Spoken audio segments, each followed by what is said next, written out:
Hey guys, and welcome to Quality Shot. And not just Quality Shot, but also Cricket for Us 2.0. As you can see, Usher's joining us as well to review the PSL Final. This is not going to be before anyone thinks there's going to be a whole tournament review. It won't be. I'll do a separate video, probably with Usher if he's available, or by myself on that as well, and going into that. But we just want to talk about the final. The final, Multan Sultans winning their first ever PSL trophy and tournament. Really impressive stuff. I mean, it was their first final they ever made as well. So Yeah. look at that first time, and they just completely blew out the park, really. And Peshawar Zalmi completely blown away. Were you surprised, Usher, with how it went in the end? Because obviously Multan they were so imperious, especially with the bat in Yeah. that first innings. If you look at it, right, last year before the lockdown and all that stuff happened, Multan Sultans were looking like the team who was going to win it all. Then they had a break. They came back and they lost in the eliminator. And now they've done the exact opposite. I think they lost 5 out of the 6 matches they played before the PSL stopped, and then they won almost every single match, barring 1 or 2. Okay, so they came back quite strong. The captaincy that Mohammad Rizwan has showed is brilliant. The way he carries himself. Unfortunately, this was his worst batting performance this entire PSL. Otherwise, he's been absolutely prolific. If I'm not wrong, he's the second highest scorer in this edition of the PSL. Altogether, Multan Sultan's batting was outstanding. They made a couple of changes that I was really happy about. Rilee Roussow being sent up the order rather than batting at 5 or 6. He deserves to bat at 4. Came in 50 of 21. I was like, what is going on? Like, he was batting brilliantly. Sohaib Maqsood got a call up for Pakistan now, and deservedly so. Batted like an absolute boss. Again, in the top 5, top 6 highest run scorers. So what Multan Sultans have done, they've got in the top 5 PSL run scorers this year. We've got 2 players in there, and the highest wicket taker is also from Multan. So they've been good in both ends. Even though you think of it, oh, Multan, their batting looks quite strong. And before PSL was postponed, it looked like, oh, maybe there's for them, they've lost a lot of good players. They lost Chris Lynn, they lost like a few big names, Adam Lyth. But they didn't care about that. They just played their game. They played naturally. Shan Masood's resurgence, if you want to call it that, has been outstanding. And what is it, 5 or 6 50-plus run partnerships with Mohammad Rizwan this season. So I think their batting was just outstanding. They've got some, as they call it, like experienced gentlemen with the ball as well. They've got Sohail Tanveer. They had Imran Khan Jr. They had Sohail Khan coming in and out. So it was just outside. Imran Tahir, can't believe I'm forgetting Imran Tahir. He was outstanding, excited as anything. What kind of 42-year-old runs 40 meters after getting a wicket? It's just great. And I think definitely Multan Sultans deserved this. Yes, Islamabad lost 2 games on a row. And then, yes, they were the best team in the league stages. But in the knockouts, Multan Sultans showed exactly why they should be champions. And scoring above 200 in a final, they definitely deserved it. And it was just brilliance, absolute brilliance. Yeah, it was. It was brilliant, and you summed up quite nicely there in terms of the goings on, especially with Multan. I mean, Maqsood and Rilee Roussow, some of the hitting from both those players is the best I've seen in a long time. And my subscribers actually, and the people viewing the live stream, made a really good point in that they haven't seen this type of hitting from both ends in a bit of time. Like you normally see from one end, someone goes ballistic, and the other end, they're still going at a decent rate, but they're not going at that kind of rate. It's normally just rotating the strike, etc., and not really going as ballistic. But as you can see, I mean, strike rate of 186 for Sohaib Maqsood, and then for Rilee Roussow 238, which is unbelievable. And Rilee Roussow was just teeing off, and Sohaib Maqsood was fantastic. And as you said, they've got 2 out of the top 5 run scorers in the tournament, so it says a lot. And they were on only 2 points alongside Quetta, right, before this restart. And I'm pretty sure we said they wouldn't qualify. We said Quetta would qualify. And it's the complete opposite. Multan performed really well. Quetta were completely, a disappointment, to be honest with you. But obviously, I think it's worth noting Kushal Shah did pretty well at the end with 15 off 5 as well. That was really handy at the end, 2 sixes. And he shows that I just wish he could play like that for Pakistan, to be honest with you. But we'll see. We'll see. In terms of the... Okay, go on. That exactly. I was just going to talk about the bowling. Initially, in the power play, they scored 43 runs, which meant Shan Masood and Mohammad Rizwan kind of built up their innings. They were like, yeah, we're going to just consolidate and then see what we can do. But then they lost Shan Masood quite quickly. Mohammad Imran bowled brilliantly in his first 2 overs. And then, unfortunately, he had to face the wrath of Maqsood and Roussow. And what did he get? Where is it? 47 runs in his 4 overs. The bowlers were absolutely spanked, especially from the Peshawar end. Like stalwarts, as they say, Samin Gol, Mohammad Irfan bowled brilliantly, bowled really well. But Wahab Riaz, dude, his line and lengths, his full tosses were going for a while. It's just, I don't understand what he was doing yesterday. And whose butt? Whose butt? Ahmad Butt. Ahmad Butt, yeah. So I thought he was going to be one of the keys, right, for them. And when he bowled at the death, I was like, no, he shouldn't be bowling at the death. He bowls in the middle. At the death, he just started getting absolutely walloped because the Multan Sultan batsmen were in. In terms of another point about the bowling, which is kind of like the fielding wasn't great. I saw at least 4 misfields, a few balls that went for 4 that should have just been 1, maybe maximum 2 runs, and a couple of drop catches as well. So it was just not Peshawar's day, and it was definitely Multan Sultan's day. It's just great to see a team like Multan Sultans who just came in like 3, maximum 4 years ago into the PSL. It's one of the new inclusions, right? And what they've done is they've shown that even with an experienced side and some youngsters, we can do it. The entire setup is really, really good, and Rizwan's led them very well. Wahab Riaz chose the right decisions. I don't want to say Wahab Riaz didn't do a good job as captain, because they won 2 eliminators in a row and they got to the final. He didn't do many things wrong, but a mistake they made in a lot of the games was not play a spinner. Right, we saw Imran Tahir do a great job. That's I was going to say that. Yeah. How can you not play a spinner, right? In UAE. Exactly. But they won the game. This is the thing. They won both their eliminators without a genuine spinner. They had Shoaib Malik bowl a couple of overs. And even in this game, they didn't have Shoaib Malik bowl anything. Yes, matchups, bowling right arm off spin to a right-hander isn't the greatest thing. But Rilee Roussow is the left-hander. Roussow, yeah, right? Exactly. They should have. Exactly. So some decisions were a bit skeptic. However, I was just very impressed with the way Multan Sultan stepped up, and Wahab Riaz and Peshawar Zalmi kind of took the knee, I'd say. Yeah, agreed. I think in the bowling-wise, and you summed up quite well, I think Samin Gul was really impressive. The first over, he only went for 1, which was a wide, and Shan Masood just could not play him, and he was swinging the ball away from the left-hander. Beautiful shape and looked really good, and Shan Masood just did not know what to do, really. Yeah. He was like, I should really be leaving this because this is what I'll do in a test match, but actually I need to play at it. And then he was kind of just half in, half out, and wasn't quite knowing what to do. At one point, I did think, even though he was bowling well from over the wicket, I thought if he just comes around the wicket to the left-hander, he gets that angle into left hand, and then he will get that natural swing away, almost like Broad to Warner, right? Exactly. Which is that really, really difficult to play for a left-hander. Like, they absolutely hate it. So, obviously, he didn't utilize that, but in the end, he bowled pretty well anyway. He got 2 wickets and economy of 6.5, so impressive. And picked up Rilee Roussow, who was a huge wicket. Although he did give his wicket away a little bit, just hitting it straight to the man. I think it was a reverse shot.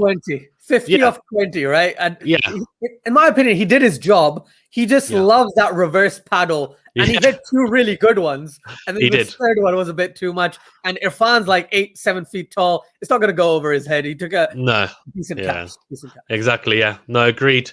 And then there was a little spell there, wasn't it? Samin Gul picked up Johnson Charles the next ball LBW, had a hat-trick opportunity, didn't manage to get it, but he was definitely one of the picks. And then Mohammad Irfan is always pretty miserly anyway, because people just shrug. People still, they just haven't adapted to his height and the bounce he gets. And they, even though I think he's like nearly 40 years old, they just cannot, and they seem to not be able to play him. And he has just been very good for a number of years in the PSL. But Wahab Riaz is just, wow. I mean, there's a reason why Ahmad Butt bowled at the death, because Wahab Riaz normally does. And he got smashed so badly. He was like, I don't want any more punishment, basically. And so he just bowled himself in the middle. And even then, he went for 52 runs, which was just crazy. But the first over, I think it was a wide first ball. And I was like, this is, as soon as he bowls a wide or a no ball, the first ball, I'm like, this is not going to be It's not good. his And day. it wasn't. And he just got absolutely pumped everywhere, unfortunately. Ahmad Butt bowled really well. I think his first over, Yeah. like bowled really well. And then again, like just fell by the wayside. But I think you made a really good point about the fielding. So the bowling and fielding definitely are linked, because as soon as the fielding started to drop the level, so obviously the biggest moment in this innings was Zazai dropping Maqsood at cover. It was a pretty easy catch as well. I think he was on about 10 odd, so he was nowhere near kind of in form starting to time the ball as he was towards the end. So that was a huge moment. After that drop, then we saw a number of overthrows, really poor. Like this is like on a Saturday, just at normal league cricket, if that happens, you get absolutely slated. So not being able to back up is just crazy. I don't know what was going on. And then obviously, as you said, some more misfields, fumbles, etc. as well, which is just like you just can't be doing it. It was just really poor to watch. And then the bowling in turn then got worse as well, because what happened is the pressure was on the bowling side and the fielding side. In Peshawar, they were like, okay, well, we're struggling here. Runs are flowing. And then the bowlers were like, okay, we need to do something. And the batsmen were just completely free to do what they wanted. And they were under no pressure whatsoever at pretty much any point after Rizwan got out, because they got those 2 quick wickets. I mean, look, I mean, it's within what? Well, I say 2 quick wickets, relatively close succession, right? 11 runs. Yeah, and then after 2 overs, basically. Two overs, right? And then after that, they just got absolutely destroyed. So 15 runs worth. And then after that, obviously that look at this partnership between Roussow and 98. Maqsood. 98. Ridiculous. Absolutely ridiculous. 98 off, as you said, nearly, well, it's less than 8 overs, 7 and a bit overs. Ridiculous partnership. So they obviously swayed the game. And then, look, I mean, trying to chase 207, I said anything over 190 they wouldn't get.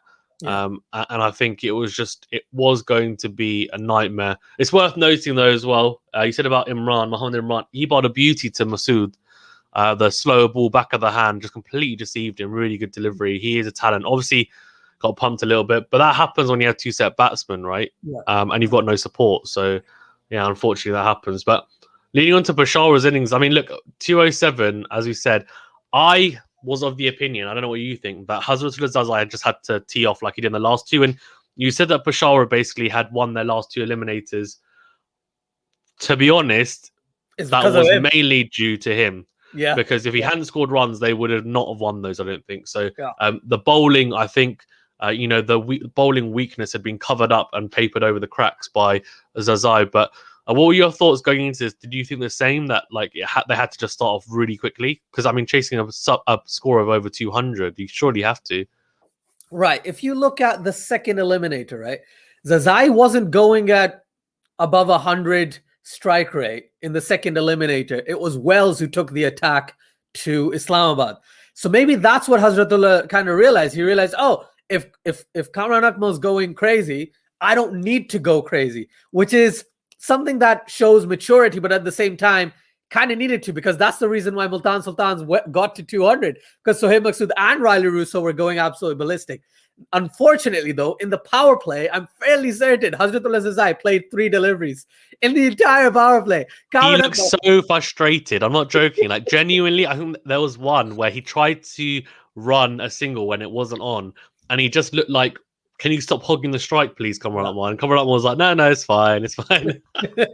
And he's literally, I agree, hogging the strike, exactly what he was doing. Yes, he hit a few beautiful shots, right? Kamran Akmal edged a few, but then he comes out and bashes some really good shots as well. However, Hazratullah Zazai, the skill that he has, it's just disappointing that him and Jonathan Wells both scored 6 in this game, right? Wells was finding it difficult to play on this particular pitch, largely due to the fact that, because Zazai got out, he's like, oh, I need to now maybe take that role. And then Kamran Akmal got out quite, in that next over. They didn't score any runs. Was it Imran Khan Jr., wasn't it? Or was it Muzrabani? Muzrabani got Hazratullah out. And the rest of that over, I believe it was a maiden wicket over, or almost a maiden wicket over. And it looked like maybe the power play, they consolidated. They were exactly the same as Multan Sultans. And then they kind of fell by the wayside, as you said. Kamran Akmal, unfortunate, got out, tried tried to do what Kamran Akmal does and got bowled. That was a pretty good delivery by Umar Gul 2.0, by the way. And then Muzur Rabbani got Hazratullah, as we said, and a very good piece of fielding. Exactly. Fielding always comes back in some sort of way. Rilee Roussow right at the top of the stumps, and Sohaib Tanvir taking the stumps off and getting Wells run out, because both of these guys, Zazai and Wells, were the reason why they got into the final, and together they scored 12 of 18 in a final. It's just not fair from the Peshawar end, and that's where I think they lost it. Yes, Malik came back. Yes, Powell, Rutherford, all of them came in and batted quite well. Malik with a small flurry at the end. What he hit, like three sixes and a few fours, and got them to a position where they were just neck and neck with Multan, but they didn't have the firepower. They didn't have. Let me rephrase that. They had the firepower. It just didn't click as well as Maqsood and Rilee Roussow in that first innings. And Muzrabani bowled really well. Honestly, he's been so impressive this entire PSL. I'm thinking, and I think it was Laughing Coyote. Afan. He even said, should this be a kind of a thing for the future, that PSL should always have associate players from associate nations, have one position for an associate nation player, because Tim David for Lahore played fantastically when he returned. Muzrabani coming in, he played fantastic as well. So I personally think that's something they could look at. But the way they've just the way Muzrabani bowled was just outstanding. He has that height factor as well, like Muhammad Irfan, and people find it difficult, but he's a bit quicker. He's a bit quicker than someone like he Irfan. is. Yeah, which really helps. And then, as I said, Imran Khan Jr. was, for me, the pick of the bowlers for the most part. He got the early wickets. He got Ahmad Butt as well, who can tee off at the end. Last but not least, I really want to mention something. I know I'm taking over, Fazan. Sorry? But Imran Tahir got battered in the second over. He was going like above 12, 13 and over. And I'm like, okay, it's not Imran Tahir's day. And then he came in and picked up those 3 wickets. Outstanding, man. He is just such a talent still. Getting Rutherford, the guy who hit, Zafar Gauhar for 4 sixes in a row, and bringing them back into that game, that 500 game, basically, where 250 plays 250, and got him out. And that's where I think the game kind of ended for Peshawar Zalmi. And in the last 5 overs, they scored 10 runs or something, which is just absolutely crazy. So yeah, definitely Peshawar Zalmi were outplayed by Multan Sultans when they came out to bat. Yeah, agreed. You said about Muzrabani and his height. He's definitely a lot younger, as he's 23, I think. So he's nearly half the age of Muhammad Irfan. Not quite, but nearly. But yeah, he's been really impressive. And it's interesting that associate nation point that you made. And Irfan said, I think Ali Khan obviously plays for the US, doesn't he? So he's another one. So it's definitely something that you could look into. And I guess it definitely would improve and help improve the associate nation. So I'd be all for that, to be fair, as well. It's a good point to make. Yeah, I mean, as you said, I think the biggest issue is, you said, they did have firepower, but it needed to click. They needed 2 guys to go on and make a partnership. And at the time, it looked like Malik and Robin Powell might do it, because they put on, 71 or 5 overs. Yeah. So that was going at 14s, which is just under the run rate required. So they were clearly trying to push for it. And unfortunately, just wasn't to be. But they needed, so Malik kind of did his job 48, but Robin Powell needed to get more. And they needed that partnership to really be quite big, because you can't then expect people to come in like Rutherford, but Wahab Riaz to come in and do the business. It can be quite difficult, unless Wahab Riaz has one of those days where he just hits people onto the roofs of the stadium like Dale Steyn. But that only happens. Yeah, that only happens like once every. For Wahab Riaz, it happens like once every 10 games. For Hassan Ali, it happens a bit more often, maybe 2 or 3 times out of 10. But yeah, I think unfortunately it was just the total was daunting. The scoreboard pressure as well. These guys knew they had to swing from the off coming in. And I was a bit surprised that they bowled first, if I'm being perfectly honest with you, in a final. I know that obviously chasing has been a trend in the PSL. Obviously, just definitely before the restart as well, it was 100%, because everyone kept on winning chasing. But in a final, I feel like there's a lot of pressure when chasing, and Pakistanis aren't normally fantastic at chasing, although we've got better. But in general, chasing is a bit of a nightmare. But runs on the board in any final is better than trying to chase. Even if they'd scored, I'm pretty sure, even if they scored 170, 175, the scoreboard pressure would have got to them, and it would have been, again, a very, very close game. This time, though, after the 15th over, it looked like, it's completely Peshawar Zalmi's. It's completely Multan Sultans after the wickets of Malik, Powell, and Rutherford, obviously. Yeah, agreed. And you mentioned about the bowling. Obviously, Sohaib Tanvir is a very wily veteran, isn't he? 8.75, and he was pretty good. But yeah, as you said, Imran was great. I mean, I know you called him a Umragul 2.0, which is an interesting one. But yeah, fantastic. Just the action. Fantastic wicket though of coming up while cleaned him up. I think he wasn't expecting it to be as skiddy, and he played across the line. It was just pretty poor shot selection, but he looked sharp. He looked good. And then obviously we talked about Muzrabani. Dahani wasn't his usual self. I think he bowled quite well the first couple of overs, then fell away a little bit, just a little bit short. So then got punished a little bit. But he's a talent, and he always has a smile on his face. So he looks a very, very talented youngster. Highest wicket taker in PSL 6, right? So he was like number 3 or number 4 when the PSL restarted, and in the UAE he's been absolutely prolific. So I'm super excited to see someone like that perform, and then perform consistently for a little while before being selected for Pakistan. Okay, I don't want him. Oh, he is definitely going to play in the T20 World Cup for Pakistan. No. He needs a bit more time. He's too green. He's in his early 20s. That the age doesn't matter. It's the amount of games he's played. He needs to play a bit more, but he's definitely someone to look forward to in the future. He's great talent. Unfortunately, though, this year, I haven't seen any Pakistani batsmen step up. We've seen Dahani, we've seen Mohammad Imran, we've seen Mohammad Wasim Jr. Well, we haven't seen any... did, to be fair. Maqsood's 35. In the restart, he did. Maqsood's 35. Yeah. Like, I remember he debuted like 7-8 years ago. I mean, in terms of like young batsmen, we've seen flashes in the pan, haven't we? That's the thing. I think was it Usman Khan, obviously, for Quetta, got 80 odd. That one game, That one game he played. He hasn't played lots of games, to be fair, for Quetta, but he played quite well. There's a couple of youngsters floating about, but I agree with you. They haven't really stepped up to the plate. I think the restart probably wouldn't have helped, because in general, apart from obviously this final, which was pretty high score, was very high scoring, the pitches have been quite hard to bat on. So if you're inexperienced and you like the ball coming on, which most youngsters will like the ball coming on, and they're not experienced on these stickier wickets, then it's a lot more difficult to get set, because it's a lot. Let's say it takes a lot longer for you to get set at the crease, and that obviously puts pressure on you, and you think, oh, I'm scoring too slowly, and then you end up getting yourself out. So I think that's something to look into. Rehan Nazir is another one. Like he hasn't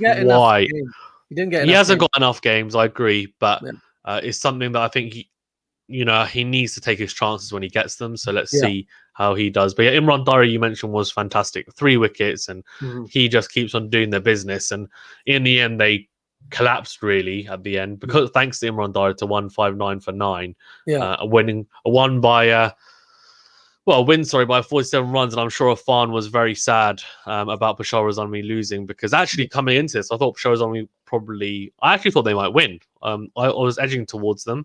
But as soon as Multan started batting, I just thought the base that they made with Maqsood and Rizwan, I just thought, like, if these guys tee off, which is exactly what happened, it's going to be trouble. And it was in the end. But yeah, really good final in the end.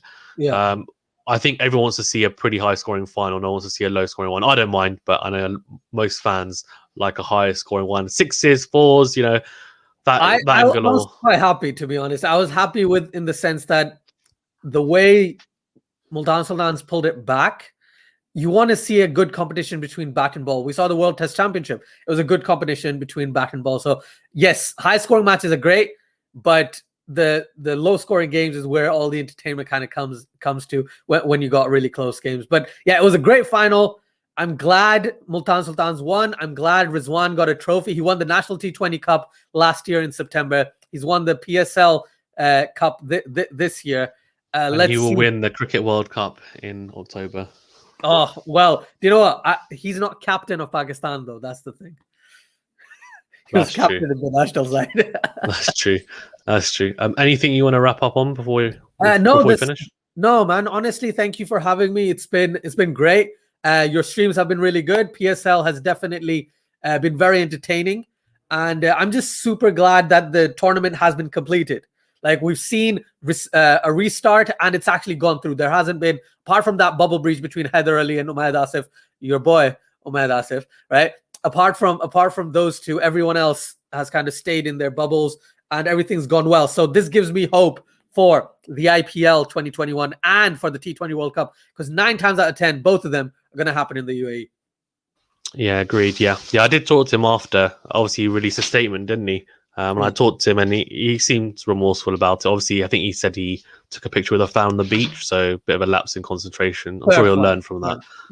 But hopefully he does. Anyway, yeah, thank you very much, Ashraf, for being on as always. Please remember to smash the like button and subscribe to QualityShot and Cricket for Us 2.0. I'll see you on the next video. Thank you very much.